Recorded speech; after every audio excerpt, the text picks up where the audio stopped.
సమైక్యాంధ్రకు మద్దతుగా జైల్లో జగన్ దీక్ష కొనసాగిస్తున్నారు. రాతపూర్వకంగా ఎలాంటి సమాచారం ఇవ్వకుండానే ఆయన దీక్షకు దిగినట్లు కారాగార అధికారులు చెబుతున్నారు. నిబంధనలకు వ్యతిరేకంగా దీక్ష చేస్తుండడంపై ఎలాంటి చర్యలు తీసుకోవాలనే దానిపై అధికారులు చర్చలు జరుపుతున్నట్లు తెలుస్తోంది.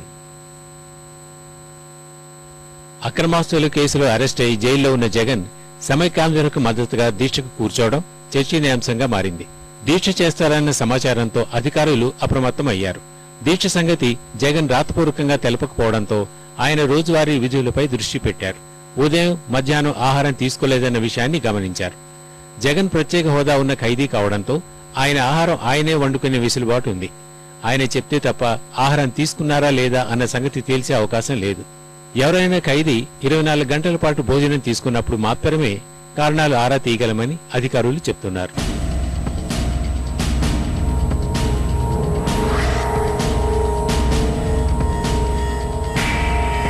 ఆదివారం సాయంత్రం చెంచల్గూడ జైలు సూపరింటెండెంట్ సైదయ్య జగన్ ఉంటున్న బ్యారెక్కు వెళ్లారు. 15 నిమిషాలు ఆయనతో మాట్లాడారు. తాను ఆహారం తీసుకోవడం లేదని జగన్ చెప్పినట్లు సైదయ్య తెలిపారు. ఆహారం తీసుకోకపోవడానికి చాలా కారణాలు చెప్పారని, రాతపూర్వకంగా మాత్రం ఎలాంటి పత్రం ఇవ్వలేదని అన్నారు. రోజంతా ఆహారం తీసుకోకపోవడంతో వైద్యుల్ని పిలిపించి జగన్ కి పరీక్షలు నిర్వహించారు.